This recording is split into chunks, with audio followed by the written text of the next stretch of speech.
तो अभी हम बात करेंगे महाद्वीप तथा महासागरों की उत्पत्ति के सिद्धांत के बारे में। आपने देखा था भूगर्भिक संरचना के अंतर्गत हमने पृथ्वी की आंतरिक संरचना को जानने और समझने का प्रयास किया और सौरमंडल वाले अध्याय के माध्यम से हमने समझा कि सौरमंडल की उत्पत्ति कैसे हुई थी। कुछ चुनिंदा सिद्धांत थे जिसके बारे में हम चर्चा किए। बीच में हम कुछ तथ्यों को छोड़ते हुए आगे बढ़ रहे हैं।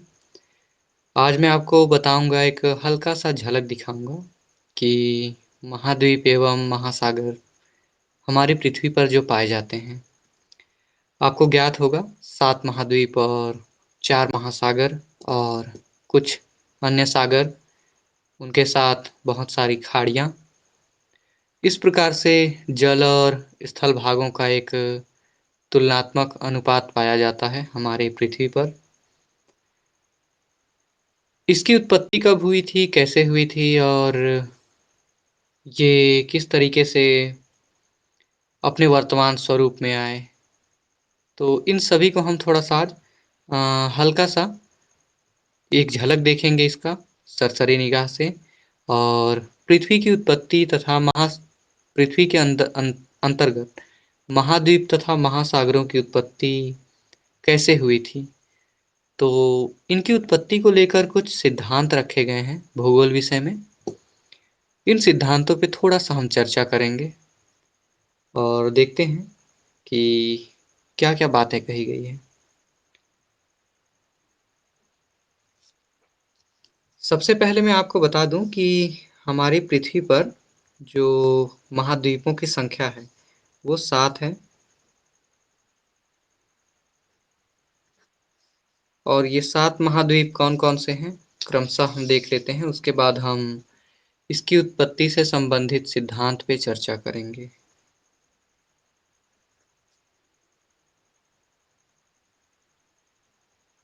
पहला एशिया, दूसरा में है अफ्रीका। एशिया महाद्वीप, जिसे क्षेत्रफल के दृष्टिकोण से विश्व का सबसे बड़ा महाद्वीप कहा जाता है। अफ्रीका महाद्वीप दूसरा सबसे बड़ा महाद्वीप है। नंबर 3 पे है उत्तरी अमेरिका।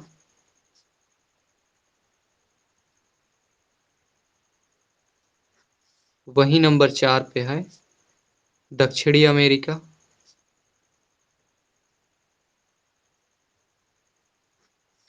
पांचवें क्रम में बात करें तो यूरोप महाद्वीप का नाम आता है। यूरोप महाद्वीप, जिसे विश्व का सबसे विकसित महाद्वीप भी कहा जाता है। इसके अलावा छठे क्रम का जो महाद्वीप है वह कहलाता है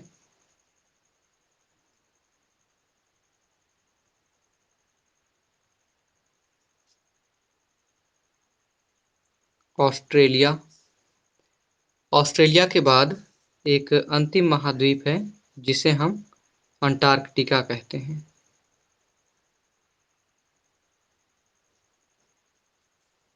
अर्थात कुल 7 महाद्वीप हैं जो कि स्थल खंड का या स्थल भागों का निर्माण करते हैं।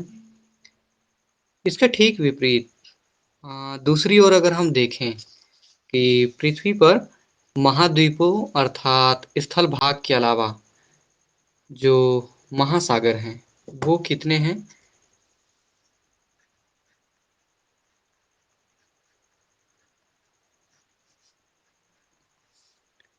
कहते हैं क्षेत्रफल के दृष्टिकोण से बहुत ही बड़े आकार वाले जल क्षेत्र महासागर या ओशन कहलाते हैं, जिसमें सबसे पहला और बड़ा महासागर है प्रशांत महासागर। इसे हम अंग्रेजी में पैसिफिक ओशन भी कहते हैं। दूसरे क्रम पर आता है अटलांटिक महासागर या अटलांटिक ओशन। तीसरे क्रम की हम बात करें तो इसमें आता है हिंद महासागर।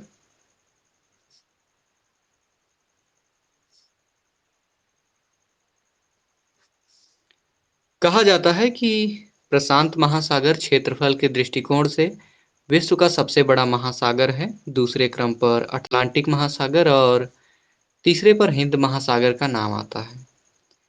चौथे क्रम में अगर हम देखें तो एक अंतिम महासागर है जिसको हम कहते हैं आर्कटिक महासागर।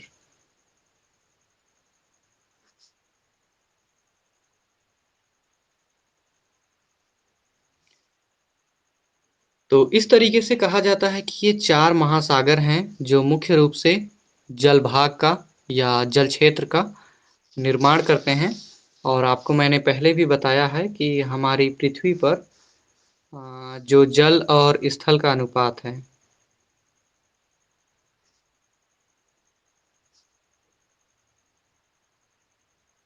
जल एवं स्थल का अनुपात या रेशियो, वह कितना है? तो वह है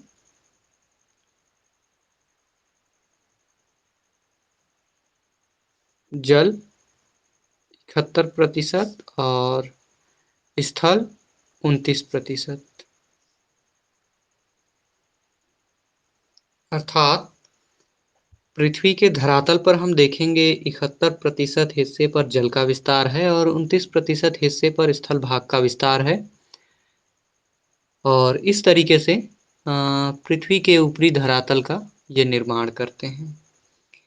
पृथ्वी के धरातल पर जो 7 महाद्वीप हैं, इन्हें हम स्थल भाग कहते हैं और 4 महासागर हैं, इन्हें मुख्य तौर पर हम जल भाग कहते हैं। तो महाद्वीप और महासागरों की उत्पत्ति किस तरीके से हुई थी, कैसे हुई थी, इसके बारे में थोड़ा-सा हम अतीत की ओर चलते हैं। और अतीत की ओर अर्थात बहुत पीछे नहीं जाएँगे, हम लगभग 100 साल पीछे जाते हैं और देखते हैं कुछ ऐसे सिद्धांतों का प्रतिपादन हुआ था, जो महासागर एवं महाद्वीप के उत्पत्ति की व्याख्या करते हैं। चलिए इसकी ओर आगे बढ़ते हैं।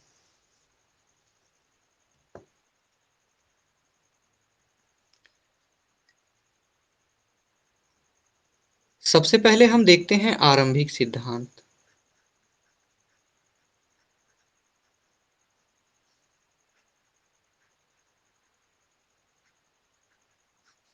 कहा जाता है महाद्वीप एवं महासागरों की उत्पत्ति के संबंध में सबसे आरंभिक सिद्धांत जो है, वह महाद्वीपीय विस्थापन सिद्धांत के नाम से जाना जाता है।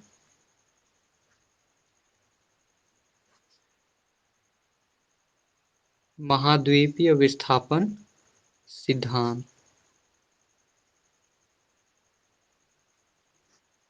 महाद्वीपीय विस्थापन सिद्धांत, जिसमें विशेष तौर पर महासागर और महाद्वीपों का जन्म किस प्रकार से हुआ था, इस बात को बताने का प्रयास किया गया है।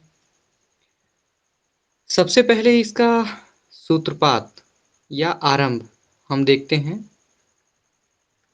सबसे पहले इस सिद्धांत का जन्म किसने दिया, अर्थात महाद्वीप कैसे अस्तित्व में आए, महासागर कैसे बने, इसके बारे में सबसे पहले अगर किसी विद्वान ने बताया था तो वह थे एंटोनियो स्नाइडर।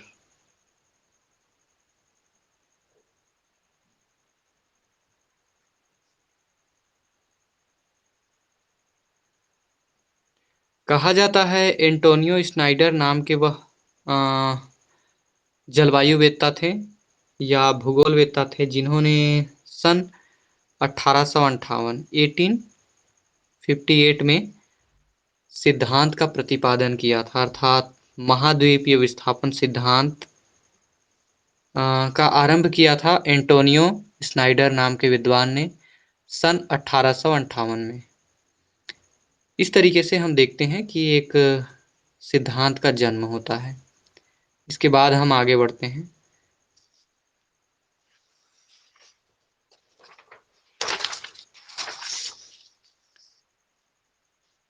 सबसे पहले इन्होंने इसमें बताया कि महाद्वीप कैसे जन्म लिए थे। इसमें थोड़ा-सा हम आगे बढ़ते हैं।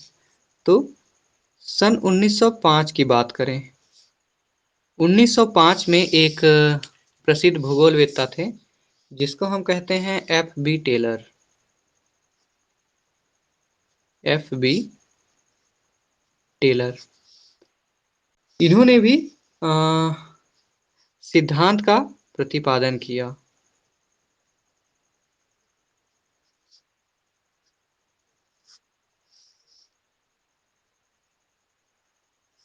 और इनके सिद्धांत को जाना जाता है महाद्वीपीय प्रवाह सिद्धांत के नाम से।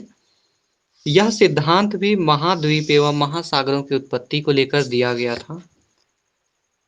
1905 को कई बार 1908 कहा जाता है और 1908 ज़्यादा सटीक है 1905 के मुकाबले।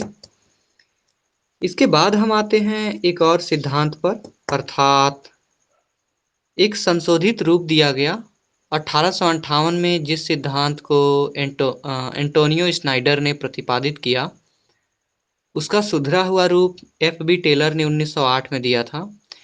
इन दोनों सिद्धांतों को अध्ययन करने के बाद इनको संशोधित रूप में प्रस्तुत करने का श्रेय दिया जाता है सन 1912 में एक जलवायुवेत्ता थे जिनका नाम है अल्फ्रेड वेगनर।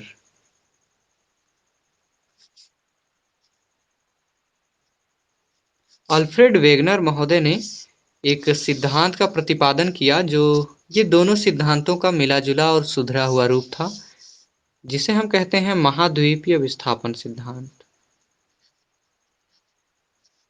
महाद्वीपीय विस्थापन सिद्धांत। इस सिद्धांत के माध्यम से ही इन्होंने पृथ्वी में सागर और महासागरों की उत्पत्ति को काफी हद तक स्पष्ट किया और इसीलिए कहा जाता है कि महाद्वीप एवं महासागरों की उत्पत्ति का सिद्धांत अगर स्पष्ट तौर पर देने का श्रेय किसी को दिया जाता है तो वह अल्फ्रेड वेगनर को दिया जाता है। ठीक है, थोड़ा सा हम देखते हैं वेगनर महोदय के बारे में।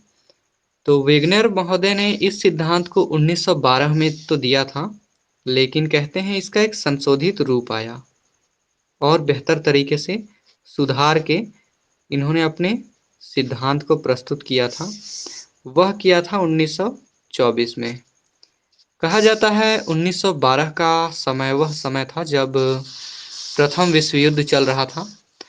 इस दौरान इनके सिद्धांत पर कोई ध्यान नहीं दिया, लेकिन 1924 में जब इन्होंने पुनः संशोधित करके सबसे पहले जर्मन भाषा में अपने सिद्धांत को प्रस्तुत किया। ठीक है, इनका सिद्धांत प्रकाशित हुआ जर्मन भाषा में और फिर भूगोलवेत्ताओं ने इस ओर अपना ध्यान केंद्रित किया।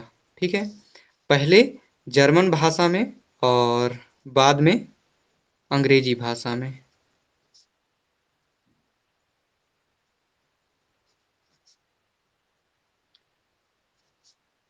चूंकि कहा जाता है कि अल्फ्रेड वेगनर जर्मनी के विद्वान थे। अब इन्होंने यह बता दिया, मतलब इन्होंने एक सिद्धांत रखा कि महासागर और महाद्वीपों की उत्पत्ति कैसी हुई थी। इसके संबंध में एक थ्योरी रखा, अपना विचार रखा और इसमें इन्होंने महाद्वीपों के प्रवाह के बारे में बताया। तो इन्होंने दो अलग-अलग शब्दों का जिक्र किया था। पहला पैंजिया और दूसरा पैंथालासा। ये पैंजिया और पैंथालासा क्या हैं? तो पैंजिया वर्तमान में महाद्वीप को कहा जाता है और पैंथालासा महासागर। कहा जाता है कि वेगनर महोदय ने महाद्वीपों के लिए संपूर्ण रूप से पैंजिया का नाम रखा, अर्थात समस्त महाद्वीपों को पैंजिया नाम से संबोधित किया था। वहीं हम अगर पैंथालासा की बात करें तो पृथ्वी पर पाए जाने वाले सभी महासागरों या जल क्षेत्रों हेतु वेगनर महोदय ने पैंथालासा शब्द का प्रयोग किया था और बताया था कालांतर में कि किस तरीके से पैंजिया और पैंथालासा का जन्म हुआ, दोनों अलग हुए और वर्तमान सागर एवं महासागरों का जन्म हुआ।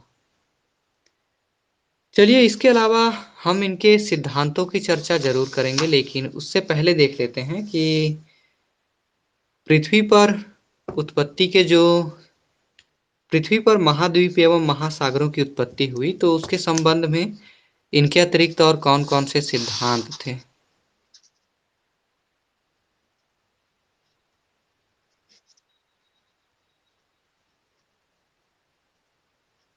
प्रमुख प्रतिपादित सिद्धांतों की चर्चा हम करेंगे। वे कौन-कौन से सिद्धांत थे जो महासागर एवं महाद्वीपों की उत्पत्ति की व्याख्या करते हैं? तो मुख्य तौर पर 3 सिद्धांत हैं जिसकी चर्चा करेंगे। पहला आरंभिक सिद्धांत,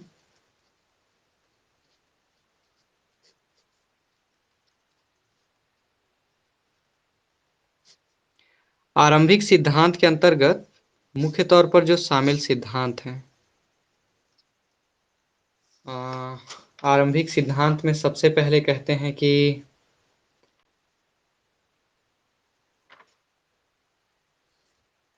इसके बारे में थोड़ा डिटेल में बाद में हम जाएंगे। दूसरा जो है वो है संकुचन पर आधारित सिद्धांत।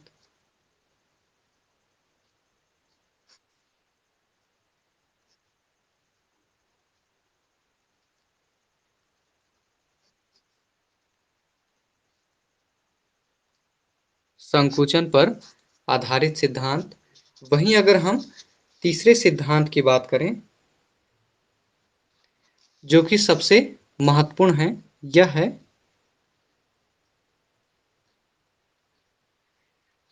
महाद्वीपीय विस्थापन पर आधारित सिद्धांत। इस तरीके से हम ये 3 सिद्धांतों पर चर्चा करेंगे जिससे स्पष्ट होगा पृथ्वी पर महाद्वीप एवं महासागरों का जन्म कैसे हुआ था।